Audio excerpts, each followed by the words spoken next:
이게 그 사람 미어 터지는 곳에 사진 찍으려면 줄 서서 기다려야 되고 위치도 안 좋은 곳에 예약까지 해가면서 가야겠다고 생각한 이유란 말이에요. 근데 이걸 생각 못하고 나만 이 약속을 중요하게 생각했네. 그냥 가지 말자. 이런 듣기만 해도 힘 빠지는 말을 수업 시작.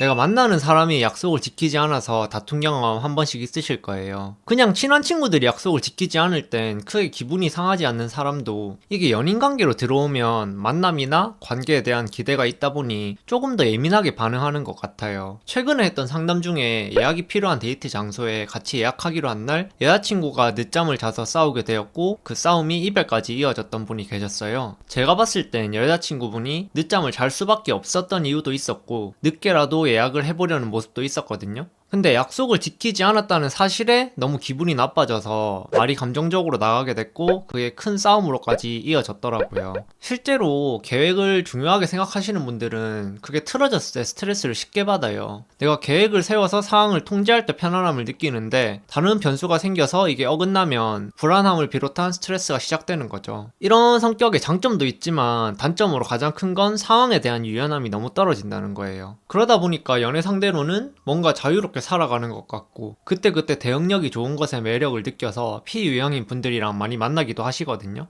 이렇게 다른 유형이 만나게 되면 서로의 단점을 메꾸면서 만날 수도 있지만 약속을 하고 그게 지켜지지 않아서 싸움으로 이어지는 경우가 되게 쉽게 생기기도 해요. 이런 경우에 이거 딱 하나만 잘 생각해보면 싸움으로까지 이어지는 경우가 거의 없거든요. 그게 뭐냐면 내가 이 약속을 한 근본적인 목적이 뭔지 생각해보는 거예요. 이해하기 쉽게 설명드리기 위해서 아까 말했던 얘기를 예시로 들면 어떤 장소에 예약까지 해가면서 데이트를 해야겠다고 생각한 이유가 뭐겠어요? 내가 좋아하는 사람과 좋은 곳에 가서 좋은 시간을 보내고 싶다. 이게 그 사람 미어 터지는 곳에 사진 찍으려면 줄 서서 기다려야 되고 위치도 안 좋은 곳에 예약까지 해가면서 가야겠다고 생각한 이유란 말이에요. 근데 이걸 생각 못하고 나만 이 약속을 중요하게 생각했네. 그냥 가지 말자. 이런 듣기만 해도 힘 빠지는 말을 쉽게 한단 말이에요. 물론 상대방이 약속을 지키지 않아서 기분이 좋지 않을 수 있다는 것도 이해해요. 근데 저런 생각과 말보단 여긴 아쉽게 못 가게 됐지만 다른 가볼 곳을 같이 찾아볼까? 이렇게 가면 서로 마음 편해질 수 있고 너무 좋잖아요. 꼭 거기 여야만 하는 이유가 없어요. 예약을 못했으면 다음 예약 기회로 미뤄두고 또 다른 곳을 찾아서 가도 충분히 좋은 시간 보낼 수 있는 곳이 많아요. 대부분의 경우에는 이렇게 원래 목적이 뭐였는지 생각하고 조금만 유연하게 상황을 대처하면 해결이 정말 쉽게 돼요. 근데 가끔 이런 계획적인 성향이 너무 강하다 보면 약속을 지키지 않는 것이 본인에 대한 무시라고 생각하시는 분들도 있거든요. 이런 분들은 모든 사람이 계획적으로 살지만은 않는다는 것을 알면 좋겠어요. 물론 약속을 지킨다는 건 그 사람에 대한 존중을 하는 행위이기도 하지만 지키지 않았다고 해서 무조건 나에 대한 무시가 있는 것으로 연결되는 것은 아니거든요. 내 기준에서 이해가 안 되더라도 그 사람 입장에서는 약속을 지키기 힘든 정말 어쩔 수 없는 상황이 있기도 하고 그냥 그 사람 자체가 계획과는 거리가 먼 사람이라서 약속을 지키지 못했던 걸 수도 있는 거예요. 이런 경우에 대부분 사과를 받으면 이해를 하고 넘어가시는 분들이 많지만 아까 말한 것처럼 감정이 격해져서 본인이 사과를 받기 어렵게 말을 시작해요.